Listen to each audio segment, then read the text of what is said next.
Hello my dear friends, good morning to all of you. जैसा कि हम लोग पढ़ रहे थे पेपर 2 एजुकेशन सब्जेक्ट के बारे में, आदर्शवाद के बारे में हम लोग अध्ययन किए थे। अब हम लोग बात करेंगे यथार्थवाद के बारे में, रियलिज्म, है ना। यथार्थवाद जो है यह रियलिज्म का अंग्रेजी है ना रूपांतरण है। और रियल शब्द की उत्पत्ति जो हुई, इसमें रियलिज्म में रियल शब्द की उत्पत्ति हुई लैटिन भाषा यानी रियल से हुई। इस प्रकार रियलिज्म का शाब्दिक जो अर्थ जो मानते हैं यह वस्तुवाद या वस्तु संबंधी विचारधारा से है। रियल शब्द जो है ग्रीक भाषा से लिया गया है। कहाँ से लिया गया है? रियल शब्द ग्रीक भाषा से लिया गया है। यथार्थवाद के अनुसार यानी जो भी हमारे सामने है वो दिखाई देता है वही सत्य मानता है। यथार्थवाद कहता है कि जो हमारे सामने दिखाई देता है वही सत्य है। यथार्थवाद के अनुसार हमारा अस्तित्व क्या है न होकर बाह्य पदार्थों के प्रति प्रतिक्रिया का निर्धारण करता है। यानी अनुभव बाह्य जगत से प्रभावित होता है। वह जगत की वास्तविकता सत्ता है कि नहीं। मानवता यथार्थवाद के समर्थक रेबले, इरेस्मस, मिल्टन है कि नहीं। यथार्थवादी विचारधारा का विकसित जो उन्नत बनाने का श्रेय जो है हर्बर्ट स्पेंसर को दिया गया है। सीवी गुड कहते हैं कि यथार्थवाद वह सिद्धांत है जिसके के अनुसार वस्तुगत यथार्थवाद या भौतिक जगत चेतना मन से स्वतंत्र रूप से अस्तित्व रखता है। उसकी प्रकृति उसके गुण दोष एवं ज्ञान से मालूम पड़ती है कि नहीं। अब आगे बात करते हैं हम लोग। यथार्थवाद यहाँ पे लिखेंगे। यथार्थवाद रास के अनुसार यथार्थवाद यह कहता है कि जो कुछ हमारे प्रत्यक्ष अनुभव करता है यानी उसके पीछे उससे मिलता जुलता वस्तुओं का या यथार्थ जगत है। ब्राउन कहते हैं कि यथार्थवाद का मुख्य विचार यह है कि सब भौतिक वस्तुओं बाह्य जगत के पदार्थ वास्तविक है और उनका अस्तित्व देखने वाले व्यक्ति न हो तो उनका अस्तित्व होगा या वास्तविक होंगे, है कि नहीं।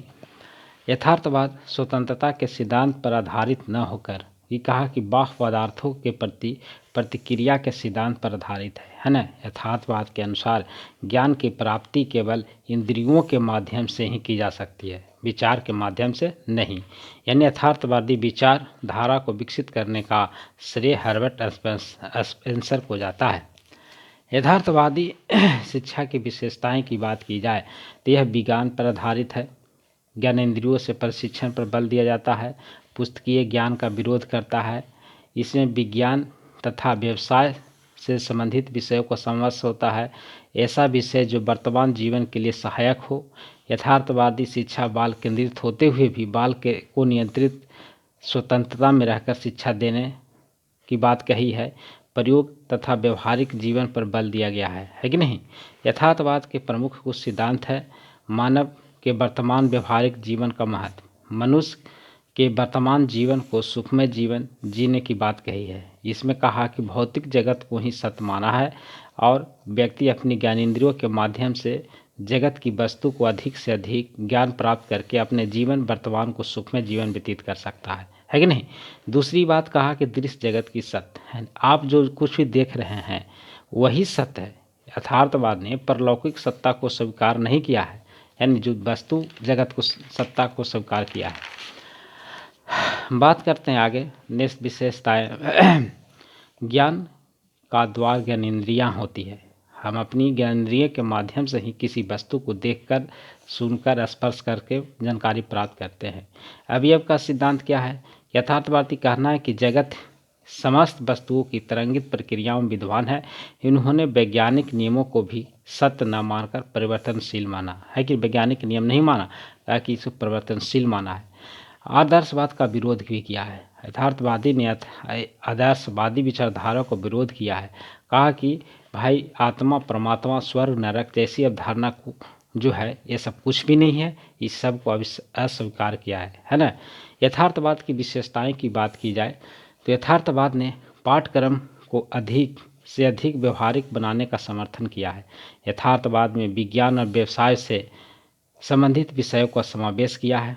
मनुष्य का विषय ऐसा हो जो वर्तमान जीवन से संबंधित हो, तभी वह विषय अच्छी होगी। यानी यथार्थवादियों ने पुस्तकीय ज्ञान का विरोध पूरा तरह से किया है। उनका कहना है कि पुस्तकीय ज्ञान जो है वस्तु का ज्ञान प्राप्त नहीं करा सकता है, इसलिए पुस्तकीय ज्ञान नहीं होना चाहिए। अगला हम बात करते हैं नेक्स्ट पेज पर कि शिक्षा को केवल स्मरण शक्ति के द्वारा ही प्राप्त कर सकते हैं, है नहीं। यथार्थवाद शिक्षा बाल केंद्रित होते हुए भी बालक को नियंत्रित स्वतंत्रता में रहकर ही शिक्षा देने की मत को स्वीकार करता है। यथार्थवादी शिक्षा में ज्ञानेंद्रियों के प्रशिक्षण पर अत्यधिक बल दिया है।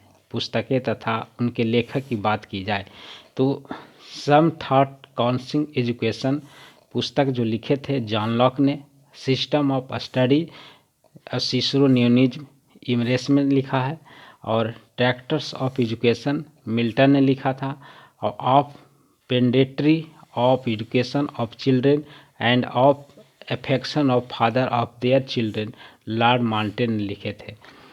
एलिमेंट्री एंड पोजीशन ये मूल कास्टर के द्वारा लिखा गया। The new Atlantis and advancement of learning ये फ्रांसिस बेकन के द्वारा लिखा गया था। Life of Gargantua and the heroic नीड ऑफ पेंटेग्रुएल यानी इनके लेखक जो है रेबले थे, है कि नहीं। अब हम बात करते हैं आगे नेक्स्ट पेज की। यथार्थवाद की उद्देश्य क्या है। यथार्थवाद हम लोग जान रहे हैं यथार्थवाद की उद्देश्य क्या है।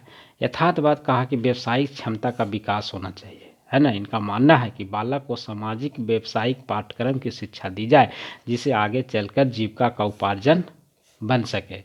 जीवन को सुखी बनाना है, ये इनका उद्देश्य है।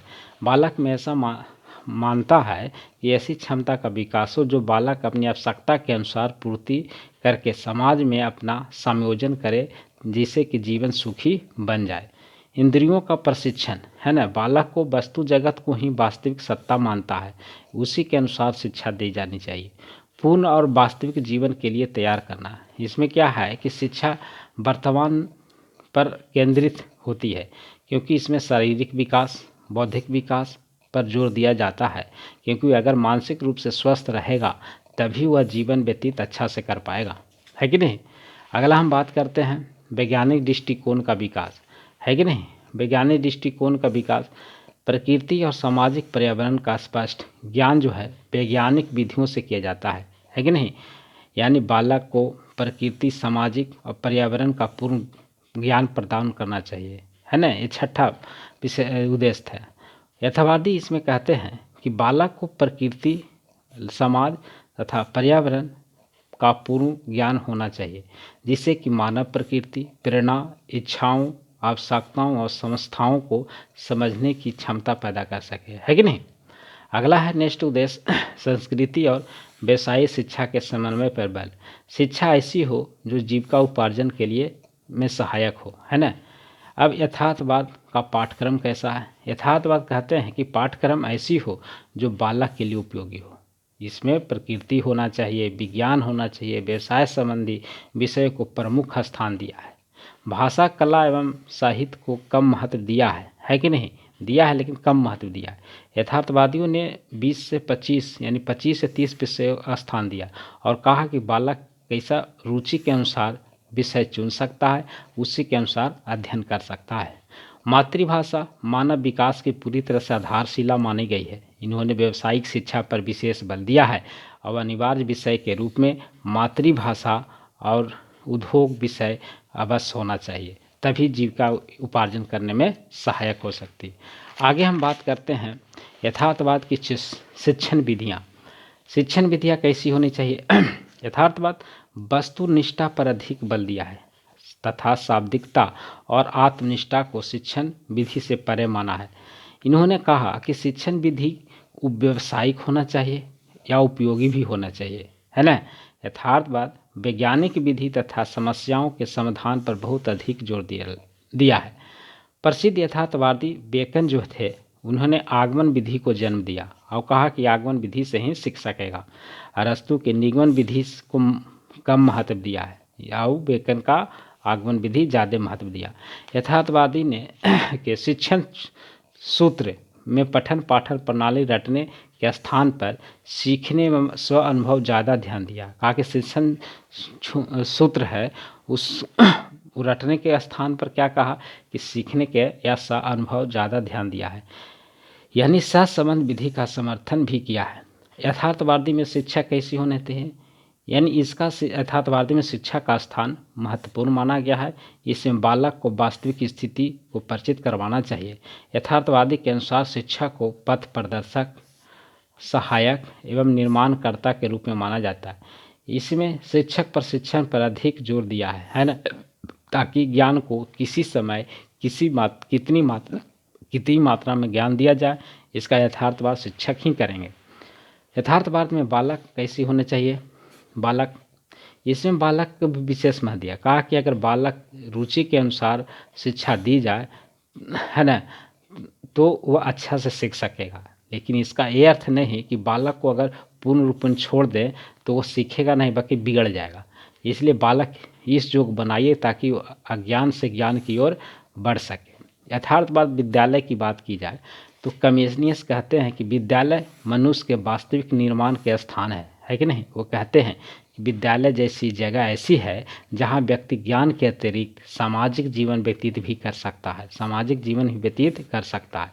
विद्यालय ऐसी जगह है जहाँ बालक की रुचि, आवश्यकता एवं शक्ति के अनुकूल शिक्षा दी जा सकती है। यथार्थवादी मानते हैं कि विद्यालय समाज का क्या है, लघु रूप है और समाज का यथार्थ रूप प्रस्तुत करता है। इसलिए विद्यालय में बालकों को यथार्थ ज्ञान प्रदान किया जाना चाहिए। विद्यालय को सभी साधनों सज्जाओं से भरा होना चाहिए ताकि उसको यथार्थ ज्ञान मिल सके। अब हम बात करते हैं आगे यथार्थवाद और अनुशासन क्या है देख लेते हैं। अनुशासन कहता है कि यथार्थवाद में कहता है कि दमनात्मक अनुशासन का विरोध करता है। इसमें ज़्यादा दमनात्मक अनुशासन दम नहीं होना चाहिए।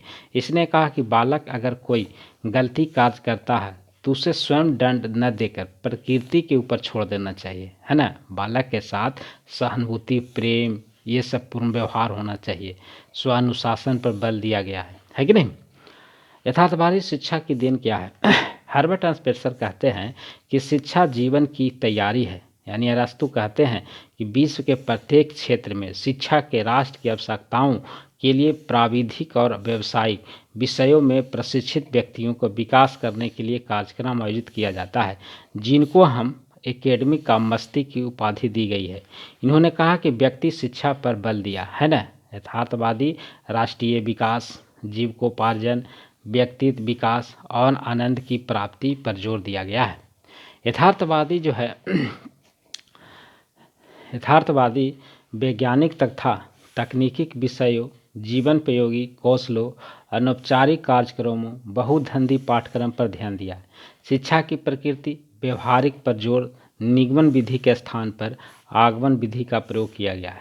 यथार्थवाद शिक्षा को एक सामाजिक संस्था के रूप में मानता है और यथार्थवाद में वस्तुनिष्ठता पर बल दिया गया है ना। तो इस तरह से हम लोग अध्ययन किए है ना अध्ययन किए, यथार्थवाद के बारे में समझे, यथार्थवाद क्या है ना। इसके अनुशासन समझे, विद्यालय समझे, पाठ्यक्रम समझे, विधियाँ पढ़ें, विशेषताएं जाने, है ना। तो ये हम लोग अध्ययन कर रहे हैं। हम उम्मीद करते हैं कि आशा है कि इस नोट से आप लोग को कुछ न कुछ बेनिफिट जरूर होगी, है ना। आगे हम लोग पढ़ेंगे इसके बाद क्या है, इसके बाद शायद प्रकृतिवाद पढ़ेंगे, है ना। तो प्रकृतिवाद के बारे में अध्ययन करेंगे अगले नेक्स्ट क्लास में। तब तक के लिए धन्यवाद।